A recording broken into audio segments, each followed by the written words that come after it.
time it is.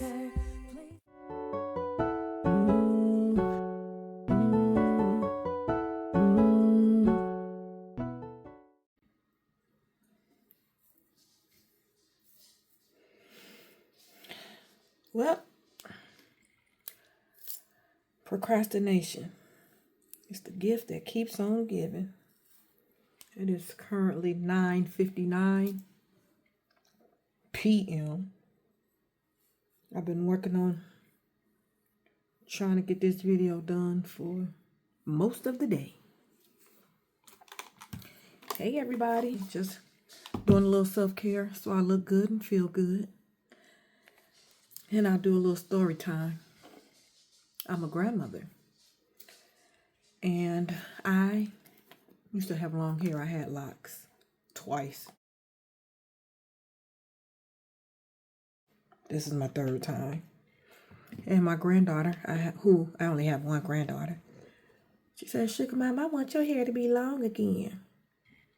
And the only way I'm going to accomplish that is with locks. And I said, "You want my hair long again?" And she said, "Yes, ma'am." I immediately started my lock journey for the third time. But that's not the story time. So the story time is, I am the second oldest out of 4. Of course, you're going to hear the dogs walking. And I'm pretty much estranged from my family, which is not uncommon when you're a black sheep. I'm a proud black sheep. And with the black sheep, you are labeled as troublesome because you don't sweep things under the rug. I don't. And so, of course, naturally, I have some trauma, which is why I am in therapy. Part of that trauma stems from learning as a teenager that the man who raised me wasn't my biological father. Mind you, my mother and I has had a contentious relationship for quite some time where I just never felt good enough. I never felt good enough, and I knew it wasn't my fault, but for whatever reason, the burden was always on me, the child, who felt responsible to do whatever was necessary in order for mom to like me. She still doesn't like me to this day, and that's okay. I live my life trying to please her to the point that I just learned recently that I was in a codependent relationship with my mother because her happiness, and that happiness was material things. She was very prideful, so she wasn't going to ask for what it was that she needed. She's going to throw out hints. "Oh, my back hurt because of my bed," or "I don't have any money and I got to get groceries," whatever. And so it was always incumbent upon me to take care of her. And I don't know. Well, yes, I do. That's part of the codependence. I felt it was my responsibility, even though this lady did not like me. She did not like me. It is really hurtful as a child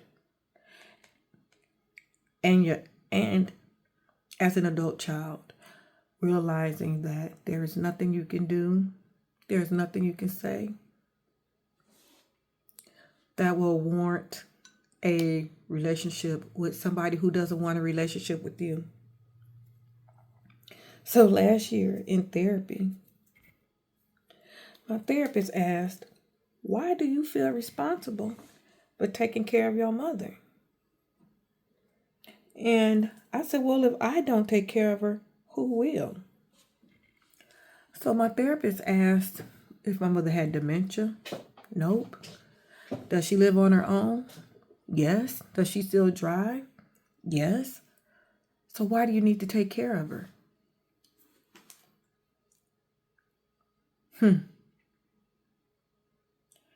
I still don't know why I feel compelled to take care of her, but while my therapist was talking, I sent a text to my mother. And in their text, I let my mother know that while she had two mothers, her biological mother and me, I didn't have any mom. And I am now going to use this time to mother myself. And I blocked my mother on everything.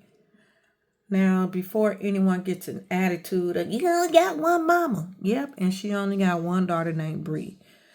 But it is no longer incumbent upon me.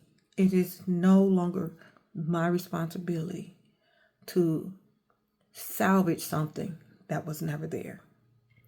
It takes two to make a relationship, and it has been made abundantly clear for 50 plus years that my mother's only point of a relationship with me was to gain financially.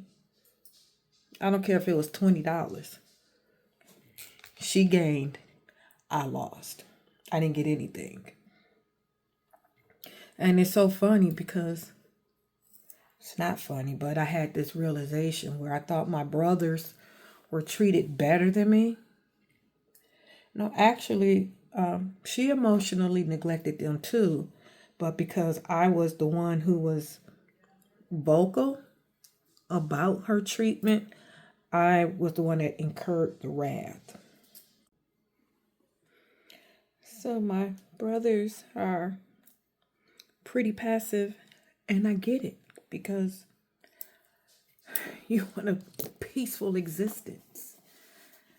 But that wasn't what was, I wasn't blessed with that.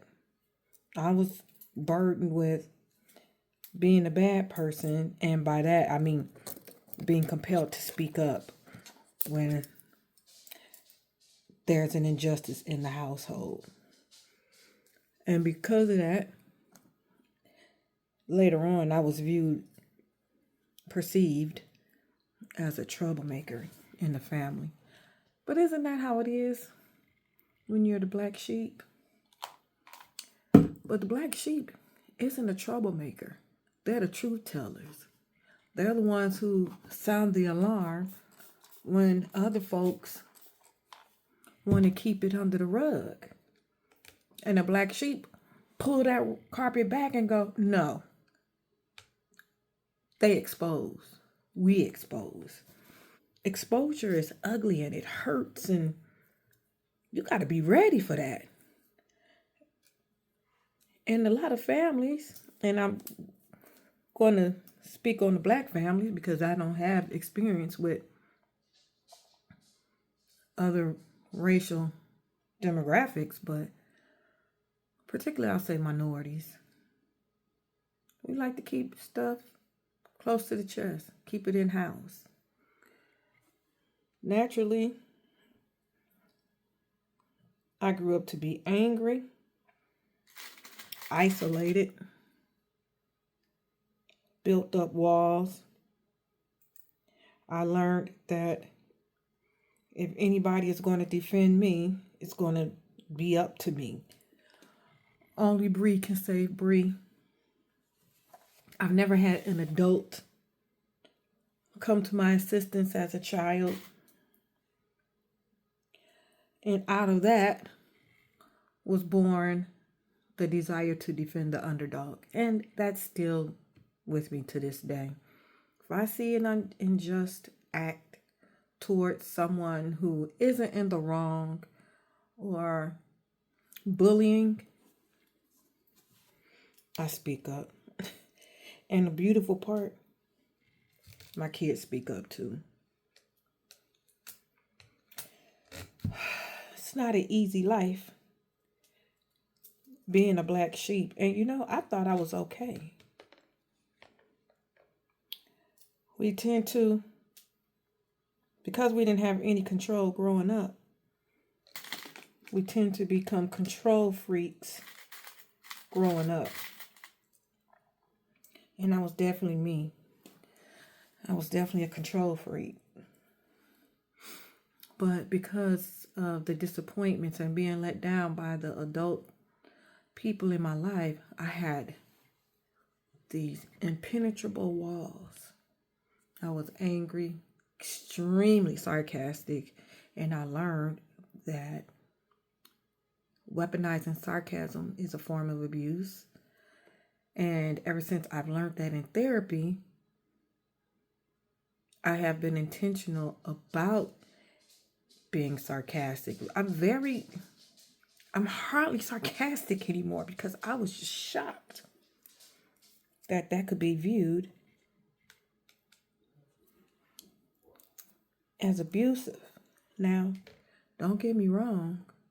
Not only was I verbally abusive, I was also physically abusive, especially towards my daughter. I have 2 children, a boy, a son, and a daughter.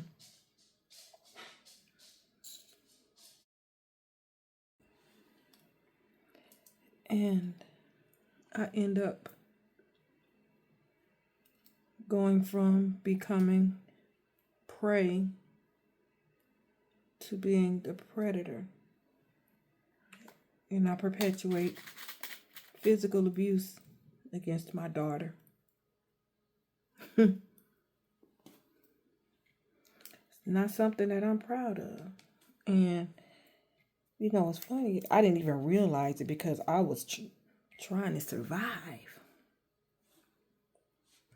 I remember she was 17 and she looked like a shell. And I've told this story so many times. I remember thinking to myself, oh, she need to get her act together. And this voice, my psyche was like, she's like that because of you. And that voice was so loud that I looked around my room to see who else was there. And when I had that epiphany that I was the reason for her looking like a shell, I cried my heart out. And I remember getting this chair and sitting it in the living room and asking my daughter to sit down, crap, so then I could apologize to her. And I did. I apologized. Oh my gosh. I apologized. The ugly, snotty kind of tears. I begged her for her forgiveness. And guess what? She said, nope. My pride wanted to say, but look at me, I'm on my knees. I'm begging you. I got snot coming out of my nose. But I get it. Because I was abusive. How do you forgive your abuser? And just because they ready to ask for forgiveness doesn't mean that you're ready to forgive. And guess what? It took my daughter 18, nope, not months, 18 years to forgive me. And I mean, she put me through hell. By rights. She had every right to. She had every right because the person that was supposed to protect her couldn't. I didn't understand that I was perpetuating the abuse that had been heaped upon me. It wasn't my finest moment, but I tell you what, I stayed the course and I understood that my baby didn't trust me. And there was nothing I could do to make her trust me, except the only thing I could be was be consistent. That was it. Nothing else. There was nothing else I could do but stay consistent. Now, she understood that I was in therapy, and I think a part of me wanted, you know how to go, what you want, a cookie? Yeah. Because I was finally doing the right thing and I wanted some acknowledgement from her. I wanted to be validated. But in my quiet time, I realized that was the problem, that I was making it about me. And once I stopped making it about me and I learned to be quiet and to show up, and that just means when she's hurting, I understood why she was hurting, because me and her father had put trauma onto her. But when it became abusive towards me, I did have to put down boundaries. Because it used to be, she was so used to that contentious back and forth and blah, blah, blah, blah. And we had to be right, both of us. And then it would click, she hang up, I hang up. Well, in my growing from the therapy, I was able to say, hey, yeah, you can't talk to me like that now. I love you, and I'm going to hang up now.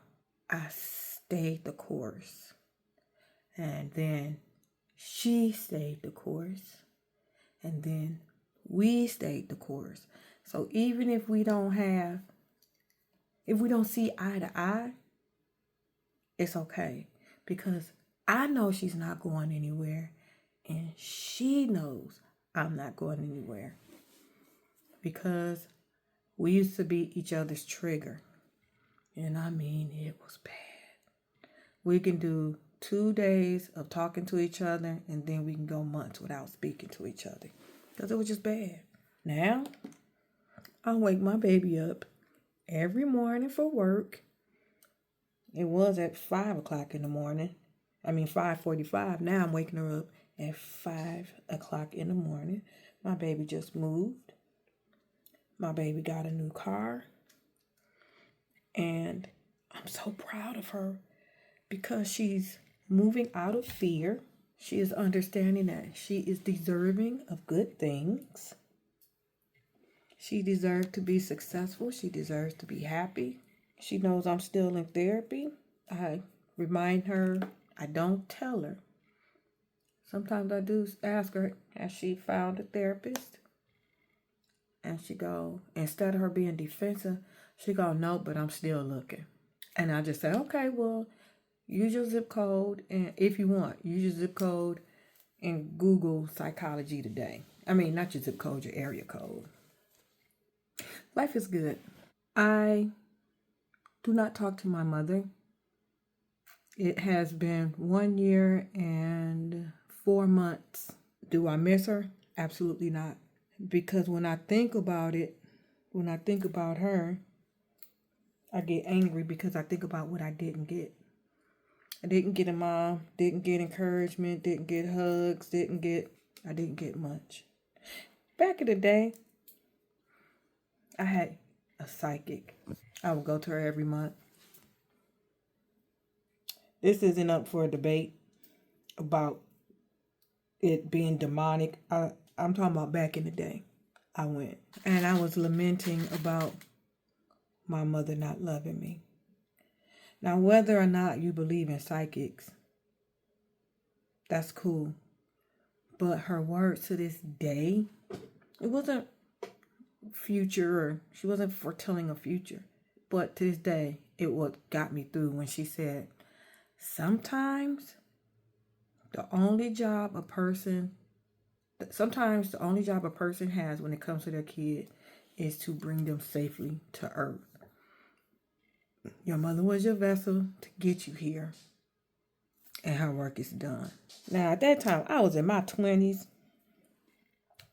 I was not trying to hear her work was done, because that meant I wasn't going to have a mama. And I don't think I was mature to totally understand that my mother was not going to change. I didn't want to. I was in my 20s. What 20-something-year-old want to believe that their mom isn't going to be their mom? But I've talked to my mother in the past about me doing all the work to make sure we have a relationship. My mother never took me serious. She didn't think I would ever leave. But I did.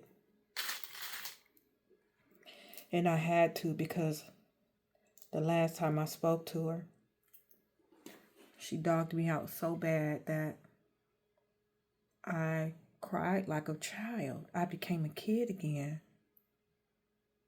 And I'll never forget the look of disdain that she had towards me.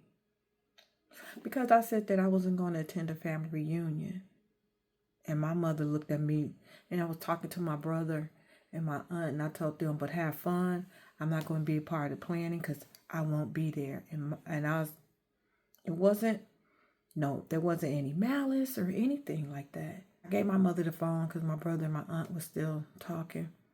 And I'm getting ready to leave because I had spent some time at my mother's house. And I said, all right, Ma, I'll talk to you later. And my mama looked at me like, and she didn't say anything. I said, Ma, I moved close. I said, Ma, all right, I'll talk to you later. And she looked just at me just like this.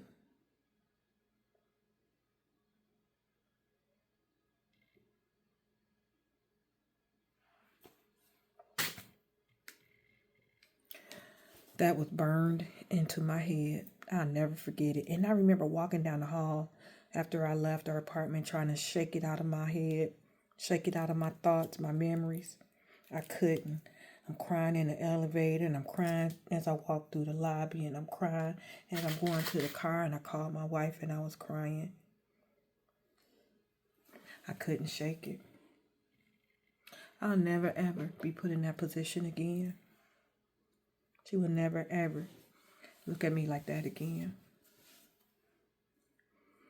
She talks about me to my daughter, and I told my daughter, please do not give me any updates, because honestly, I don't care.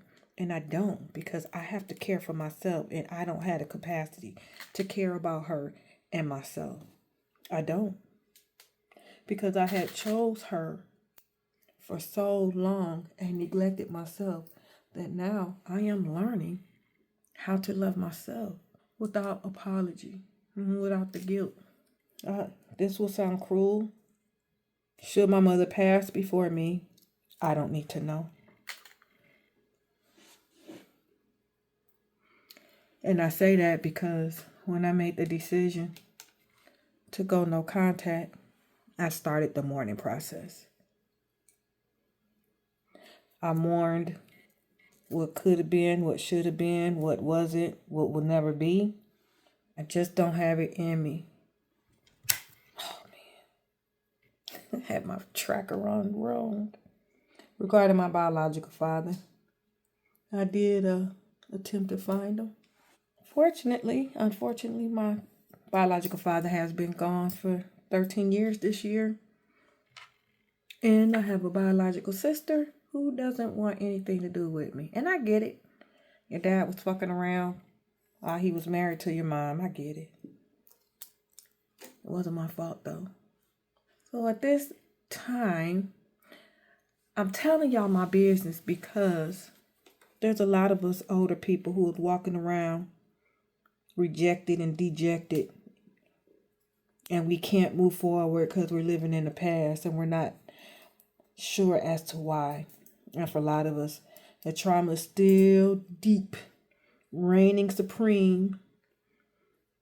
And we owe it to our loved ones and our friends and co-workers to start going to work on it. And you owe it to yourself, for sure. Like, you owe yourself healing and closure and joy and happiness. You're worth it. And even if you've never been told that, if you've never been validated, I'm going to validate you. You're worth it. You're worthy. You're beautiful. I want you to heal. I want you to let your guard down and be vulnerable. You're not telling your business to some stranger. You're getting help. You're getting help for yourself and for your family. Stop being so fucking mean. Stop using sarcasm as a weapon because you don't want to be vulnerable. You're scared to be vulnerable because you don't trust people. Let the greatest act of self-care be adding a third party to your life so that you can heal and enjoy the golden years. Seriously. Because that's what I'm doing. I am raw, I'm vulnerable. And guess what? My therapy session is every Tuesday at 7:30 with Marcy Kirkland. And baby, I run to my session. I used to be so mad at her because she would say things that I wasn't ready to address. But apparently the time was now for them to be addressed, and I'm always grateful after our sessions. Actually, I'm grateful during the sessions too. Let's start healing. Let's not wait till New Year's to start the process. I don't give a damn if you go on YouTube and find a qualified, certified therapist who you feel is talking directly to you. That's a start. All right? Happy Sunday. I will post a picture of my hair tomorrow. You'll see the results. Take care of yourself. I love y'all. And, I love being a black sheep, especially a black sheep with gray hair, because we're always underestimated. But what do we say? Don't let that gray hair fool you, Pooh. Good night.